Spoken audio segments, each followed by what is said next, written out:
ഇപ്പൊ നമ്മളുള്ളത് ഹിമാചൽ പ്രദേശിലാണ്. ഈ കാണുന്നതാണ് ബിയാസ് നദി. ഹിമാലയത്തിൽ നിന്ന് ഉത്ഭവിക്കുന്ന ഒരു നദിയാണ് ബിയാസ്. അത്യാവശ്യം നല്ല തണുപ്പൊക്കെ ഉണ്ട്. പക്ഷെ ഇപ്പൊ മണാലിയിൽ മഞ്ഞൊന്നുമില്ല. ഇന്നത്തെ നമ്മുടെ ഡെസ്റ്റിനേഷൻ റോത്താങ് പാസ് ആണ്. അതിനാദ്യം മാൾ റോഡിലേക്ക് പോകണം. അവിടെയാണ് ടാക്സി സ്റ്റാൻഡും ബസ് സ്റ്റാൻഡും ഒക്കെ ഉള്ളത്. ഇവിടുത്തെ റോഡൊക്കെ കഴിഞ്ഞ വെള്ളപ്പൊക്കത്തിൽ ദാ ഇങ്ങനെ ആയിട്ടുണ്ട്. അങ്ങനെ ദാ നമ്മൾ നടന്ന് മാൾ റോഡിലെത്തി. ഇവിടെ ഒരുപാട് ഷോപ്പുകളൊക്കെ ഉണ്ട്, പക്ഷെ ഒന്നും തുറന്നിട്ടില്ല. സമയം ഇപ്പൊ 6:15 ആയിട്ടേ ഉള്ളൂ. കുറച്ചും കൂടി കഴിഞ്ഞിട്ടൊക്കെ ആവും ഇവിടെ ഓപ്പൺ ആവുള്ളൂ. മണാലിയിലെ ഒരു മെയിൻ ഷോപ്പിംഗ് ഏരിയ തന്നെയാണ് ഈ ഒരു മാൾ റോഡ്. ഇവിടെ തൊട്ടടുത്ത് തന്നെയാണ് bus stand. HRTC bus stand Manali. രാവിലെ തന്നെ ബസ് സ്റ്റാൻഡിലെ അത്യാവശ്യം ആൾക്കാരും തിരക്കൊക്കെ ഉണ്ട്. ഇവിടെ ഒരുപാട് ബസ്സുകളൊക്കെ നിൽക്കുന്നുണ്ട്. ഇതാണ് ഇവിടുത്തെ ബസ്സുകളുടെ ഒക്കെ ഒരു ലുക്ക്. ഇവിടെ HRTCയുടെ ബസ് മാത്രമല്ല, വേറെയും RTCകളുടെ ബസ്സുകളുണ്ട്. ഇതേ പഞ്ചാബിന്റെ ഒരു വണ്ടി. റോത്താങ്ങിലേക്ക് പോവാൻ ഇവിടെ ഒരു കില്ലോങ് ബസ് കിടക്കുന്നുണ്ട്, പക്ഷെ നമ്മൾ അതിൽ കയറുന്നില്ല.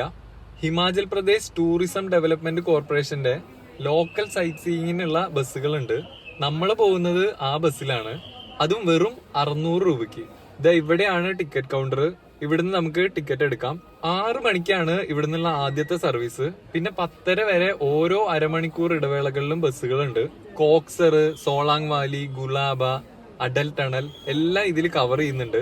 അങ്ങനെ നമ്മുടെ ടിക്കറ്റ് കിട്ടി. ഇതിൽ സീറ്റ് നമ്പർ ഒക്കെ ഉണ്ട്. ഇവിടുത്തെ HRTCയുടെ സ്റ്റാഫ് ഒക്കെ നല്ല ഫ്രണ്ട്ലി ആണ്. ഇങ്ങോട്ട് നമ്മളതിനെ വണ്ടിയുടെ അടുത്തേക്ക് കൊണ്ടുപോവാണ്. ഈ വരുന്നതാണ് വണ്ടിയുടെ ഡ്രൈവർ ചേട്ടൻ. ഇതാണ് നമുക്ക് പോവാനുള്ള വണ്ടി, ഹിമതരംഗ്. ഒലക്ട്രയുടെ ഇലക്ട്രിക് ബസ്സാണ്. ഇന്ത്യയിലെ ഇലക്ട്രിക് ബസ് മാനുഫാക്ചേഴ്സിൽ ടോപ്പ് ബ്രാൻഡ് തന്നെയാണ് ഒലക്ട്ര. ഇവര് ഇലക്ട്രിക് ബസ് മാത്രമല്ല, ഇലക്ട്രിക് ടിപ്പർ വരെ ഇറക്കുന്നുണ്ട്. ഇത് 25 സീറ്ററിന്റെ ബസ്സാണ്. ഇതിൽ കണ്ടക്ടർ ഒന്നുമില്ല, ഡ്രൈവർ തന്നെയാണ് ടിക്കറ്റ് ചെക്ക് ചെയ്യണത്. പിന്നെ ഇങ്ങോട്ട് തന്നെയാണ് നമ്മുടെ യാത്രയുടെ ഗൈഡും. അങ്ങനെ നമ്മള് യാത്ര തുടങ്ങുകയാണ്. ഹിമാചൽ പ്രദേശ് ടൂറിസം ഡെവലപ്മെന്റ് കോർപ്പറേഷന്റെ സൈറ്റിൽ നിന്നാണ് നമുക്ക് ഓൺലൈൻ ടിക്കറ്റുകൾ കിട്ടുക. ആ സൈറ്റിൽ കയറിയിട്ട് സ്റ്റാർട്ടിംഗ് പോയിന്റ് മണാലിയും ഡെസ്റ്റിനേഷൻ സ്നോ പോയിന്റും കൊടുത്തു കഴിഞ്ഞാൽ ബസ്സുകളുടെ ടൈമും ഡീറ്റെയിൽസും ഒക്കെ അറിയാൻ പറ്റും. മണാലി ടു റോത്താങ് ഏകദേശം 45 കിലോമീറ്ററോളാണ് ഉള്ളത്. പക്ഷെ ഇത് കവർ ചെയ്യാൻ ചിലപ്പോ 3-4 മണിക്കൂറൊക്കെ എടുക്കും. ഒന്ന്, ഇവിടുത്തെ റോഡ് കണ്ടീഷൻ ചിലയിടത്തൊക്കെ വളരെ മോശമാണ്. പിന്നെ ഹെയർ പിൻ വളവുകളും. അതുകൊണ്ട് തന്നെ ബ്ലോക്ക് ഒക്കെ വരാനുള്ള ചാൻസ് ഒരുപാട് കൂടുതലാണ്. തിരിച്ച് നമ്മൾ വരുന്നത് അഡൽ ടണൽ വഴിയായിരിക്കും. മണാലിയിൽ നിന്ന് നമുക്ക് ഷെയർ ടാക്സികളും അവൈലബിൾ ആണ്. നമ്മൾ തന്നെ ടാക്സി വിളിച്ചു പോവുകയാണെങ്കിൽ 6000, 7000, 8000 എന്നൊക്കെ പറഞ്ഞ് ഓരോരുത്തരും ഓരോ റേറ്റ് ആണ് പറയണത്. പിന്നെ വേണമെങ്കിൽ നമുക്ക് ബൈക്ക് റെന്റിന് എടുത്തിട്ടും പോവാം. ആദ്യം നമ്മള് ബൈക്ക് എടുത്ത് പോവാനായിരുന്നു പ്ലാന്. പക്ഷെ മുകളിലെത്തിയിട്ട് മഴ അല്ലെങ്കിൽ സ്നോഫോൾ ഒക്കെ വന്നു കഴിഞ്ഞാൽ പിന്നെ ആകെ കൊളാവും. അതുകൊണ്ട് കൂടിയാണ് നമ്മള് ബസ് ചൂസ് ചെയ്തത്. ചുരുങ്ങിയ ചെലവിൽ പോയി വരാൻ ഈ ഒരു ബസ് തന്നെയാണ് ഏറ്റവും ബെസ്റ്റ്. ഈ വഴികളിലൊക്കെ ഒരുപാട് ഷോപ്പ് നമ്പർ ഉള്ള ബോർഡുകൾ കാണാൻ പറ്റും. ഇത് മഞ്ഞിൽ ഉപയോഗിക്കാനുള്ള ജാക്കറ്റും ഗംബൂട്ടും ഒക്കെ റെന്റിന് കിട്ടുന്ന ഷോപ്പുകളാണ്. ജാക്കറ്റും ഗംബൂട്ടും കൂടെ 250 രൂപയാണ് ഇവിടുത്തെ റെന്റ്. ഇവിടുത്തെ ടൂറിസം ഡിപ്പാർട്ട്മെന്റ് ആണ് ഈ ഒരു റേറ്റിനെ കൺട്രോൾ ചെയ്യുന്നത്. അതുകൊണ്ട് തന്നെ എല്ലാ ഷോപ്പിലും സെയിം റേറ്റ് ആയിരിക്കും. ദൂരെ കാണുന്നതൊക്കെ ഹിമാലയൻ മലനിരകളാണ്. ഹിഡിംബ ദേവി ക്ഷേത്രം, Solang valley, Gulaba, Atal tunnel, Koksar, Jogini waterfalls ഇതൊക്കെയാണ് ഇവിടെ അടുത്തുള്ള ടൂറിസ്റ്റ് സ്പോട്ടുകള്. ഇതിൽ സോളാങ് വാലി, ഗുലാബ, അഡൽ ടണല്, കോക്സർ ഒക്കെ നമ്മുടെ ഈ ഒരു ട്രിപ്പിലും ഉൾപ്പെടുത്തിയിട്ടുണ്ട്. ഇവിടെ എല്ലായിടത്തും ഇവര് കുറച്ച് സമയം വണ്ടി നിർത്തി തരും. ഇതിൽ റോത്താങ് പാസ് ആണ് നമ്മുടെ മെയിൻ ഡെസ്റ്റിനേഷൻ. അവിടെ ഏകദേശം 2 മണിക്കൂറോളം വണ്ടി നിർത്തി തരും എന്നാണ് പറഞ്ഞിട്ടുള്ളത്. ഇവിടെ ഒരു കൂട്ടം ആടുകള് താഴ്വരയിലും റോഡിലും ഒക്കെ ആയിട്ട് മേഞ്ഞ് നടക്കുന്നുണ്ട്. ഉരുൾപൊട്ടലും വെള്ളപ്പൊക്കവും ലാൻഡ് സ്ലൈഡും ഒക്കെയാണ് ഈ ഒരു ഏരിയയുടെ മെയിൻ പ്രശ്നങ്ങള്. ഇവിടുത്തെ ഭൂപ്രകൃതി കാണുമ്പോ തന്നെ അറിയാം, ഒട്ടും ഉറപ്പുള്ള മണ്ണൊന്നുമല്ല. എപ്പോ വേണമെങ്കിലും ഒരു മണ്ണിടിയലിനുള്ള ചാൻസ് ഉണ്ട്. റോഡുകളിലൊക്കെ നിറച്ച് ക്രാക്കുകളാണ്. ചില സ്ഥലങ്ങളിലൊക്കെ നമുക്ക് ഓഫ് റോഡ് എക്സ്പീരിയൻസ് ചെയ്യാനും പറ്റും.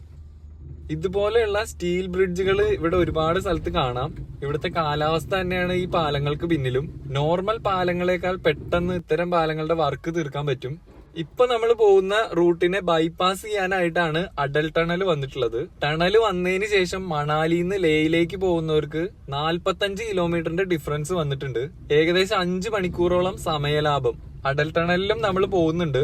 ഇവിടെയൊക്കെ നമ്മുടെ നാട്ടിൽ കാണുന്ന പോലെ നല്ല ഗ്രീനറിയാണ്. ഇനി മുകളിലേക്ക് കയറും തോറും പച്ചപ്പ് കുറഞ്ഞു വരും. ഇവിടെ മണ്ണിടിയാതിരിക്കാൻ നല്ല രീതിയിൽ പടവൊക്കെ ചെയ്തു വെച്ചിട്ടുണ്ട്. ഇവിടെയൊക്കെ റോഡ് ഇല്ല എന്ന് തന്നെ പറയാം. പൊടി പറത്തിക്കൊണ്ടാണ് വണ്ടികളൊക്കെ പോണത്. മഞ്ഞുമലകൾ ഇതാ അടുത്ത് കാണുന്നുണ്ട്.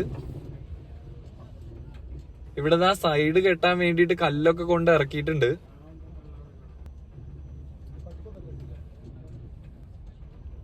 ഇത് ഇവിടെയൊക്കെ മണ്ണിടിഞ്ഞ് കാണുന്നുണ്ട്.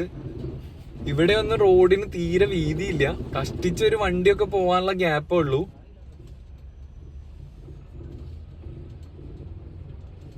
നമ്മൾ പോകുന്ന വഴികളിലുള്ള മെയിൻ വ്യൂ പോയിന്റുകളിലൊക്കെ ഈ വണ്ടി ഇവര് നിർത്തി തരും. പിന്നെ ഇടയിൽ ഫുഡ് കഴിക്കാനുള്ള ഗ്യാപ്പും ഉണ്ടാവും. രാത്രി 8:30 കൂടിയൊക്കെ തിരിച്ചെത്തണ രീതിയിലാണ് ഈ ഒരു ട്രിപ്പ് ഇവർ പ്ലാൻ ചെയ്തിട്ടുള്ളത്. ഇതൊക്കെ ദേവദാരു മരങ്ങളാണെന്ന് തോന്നുന്നു. ഭൂപ്രകൃതി പിന്നെയും മാറി വരികയാണ്. ദേ ഇവിടെ ചെറിയൊരു വെള്ളച്ചാട്ടം ഉണ്ട്.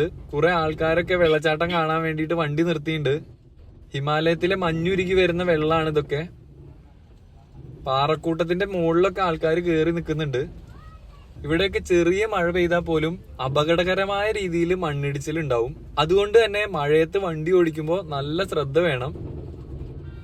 കനത്ത മഞ്ഞുവീഴ്ച മൂലം ഈ ഒരു റൂട്ട് 6 മാസത്തോളം ക്ലോസ്ഡ് ആയിരിക്കും. പിന്നെ ഹൈവേയിലെ മഞ്ഞൊക്കെ നീക്കി മെയ്യിലാണ് ഇത് ഓപ്പൺ ചെയ്ത് കൊടുക്കുക. മെയ് മുതൽ ഒക്ടോബർ വരെയൊക്കെയാണ് നമുക്ക് ഈ ഒരു റൂട്ടിലൂടെ ട്രാവൽ ചെയ്യാൻ പറ്റുള്ളൂ. നല്ലൊരു ഹെയർ പിൻ ബെൻഡ്. ലോകത്തിലെ തന്നെ ഏറ്റവും ദുർഘടം പിടിച്ച റോഡുകളിൽ ഒന്നാണ് ഈ ഹിമാലയൻ റോഡുകൾ. അതുകൊണ്ട് തന്നെ ഈ ഒരു റൂട്ടിലെ യാത്രകൾ ഇത്തിരി അഡ്വഞ്ചറസ് ആണ്. ഈ റൂട്ടിലൊക്കെ വണ്ടി ഓടിക്കാൻ അത്യാവശ്യം നല്ല എക്സ്പീരിയൻസ് തന്നെ വേണം. അതും ഹെവി വെഹിക്കിളൊക്കെ ആണെങ്കിൽ പിന്നെ പറയും വേണ്ട.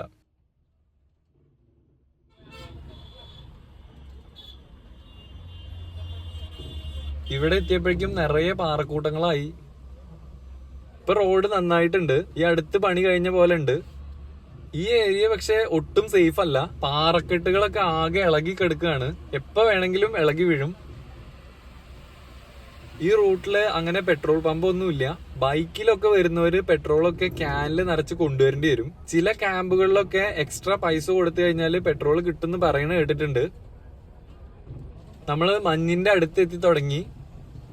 ഇവിടെ ആ റൈറ്റ് സൈഡിൽ കാണുന്നതൊക്കെ മഞ്ഞുപാളികളാണ്.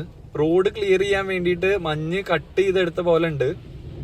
മഞ്ഞുരുകിയതിന്റെ വെള്ളം റോഡിലൊക്കെ കിടക്കുന്നുണ്ട്. ഈ റോഡൊക്കെ ഇന്ത്യൻ ആർമിയുടെ ബോർഡർ റോഡ് ഓർഗനൈസേഷന്റെ കീഴിലാണ്. അവരാണ് ഈ ഏരിയയിലുള്ള റോഡുകൾ നിർമ്മിക്കുന്നതും മെയിൻറ്റെയിൻ ചെയ്യുന്നതൊക്കെ. റോഡിന്റെ വൈറ്റ് ലൈൻ നോക്കിയാൽ അറിയാം പാതി ഭാഗം മഞ്ഞിന്റെ അടിയിലാണുള്ളത്. വഴിയില് വലിയ ഉരുളങ്കല്ലൊക്കെ വീണ് കിടക്കുന്നുണ്ട്. ഉയരം കൂടുന്തോറും ചായയുടെ രുചി കൂടും, പക്ഷെ ഓക്സിജന്റെ അളവ് കുറയുന്നാണ് കേട്ടിട്ടുള്ളത്. പിന്നെ തലവേദന, ഛർദി, തലകറക്കം ഇതൊക്കെ വരാനുള്ള ചാൻസും ഉണ്ട്. അങ്ങനെയുള്ള പ്രശ്നങ്ങളുള്ളവരാണെങ്കിൽ മരുന്ന് കയ്യിലെടുക്കുന്നത് നല്ലതാണ്. പിന്നെ ക്ലൈമറ്റ് സെറ്റ് ആവാൻ വേണ്ടിയിട്ട് ഒരു ദിവസം മണാലിയിൽ വന്ന് താമസിച്ചതിന് ശേഷം മാത്രം ചുരം കയറുക. നമുക്ക് ഇവിടെ വന്നിട്ട് കാര്യമായ പ്രശ്നങ്ങളൊന്നും ഉണ്ടായില്ല. ഇതാണ് മർഹി. ഈ റൂട്ടിലത്തെ ഒരു മെയിൻ ക്യാമ്പ് ഏരിയ ആണിത്. ഇവിടെ കുറച്ച് റെസ്റ്റോറന്റുകളൊക്കെ ഉണ്ട്. ഈ റൂട്ടിൽ പോകുന്ന വണ്ടികളൊക്കെ ഭക്ഷണം കഴിക്കാൻ ഇവിടെയാണ് നിർത്തുക. നമ്മളും ഇവിടുന്ന് തന്നെയാണ് ഭക്ഷണം കഴിക്കുന്നത്. ഈ കടകളൊക്കെ 6 മാസത്തോളം മാത്രമേ ഓപ്പൺ ആയിരിക്കുള്ളൂ. ബാക്കി സമയത്ത് ഇതെല്ലാം അടച്ചിട്ടിരിക്കുകയായിരിക്കും. ഇനി അങ്ങോട്ട് കുത്തനെയുള്ള കയറ്റങ്ങളാണ്. ഇതാണ് നമ്മൾ വന്ന വഴികള്. ഇപ്പൊ നമ്മൾ പോയിക്കൊണ്ടിരിക്കുന്നത് ലേ മണാലി ഹൈവേയിൽ കൂടെയാണ്.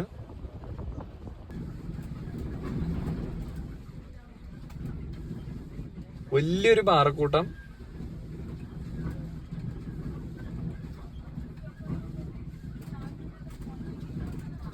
റോഡാണെങ്കിൽ ആകെ കുണ്ടും കുഴിയും.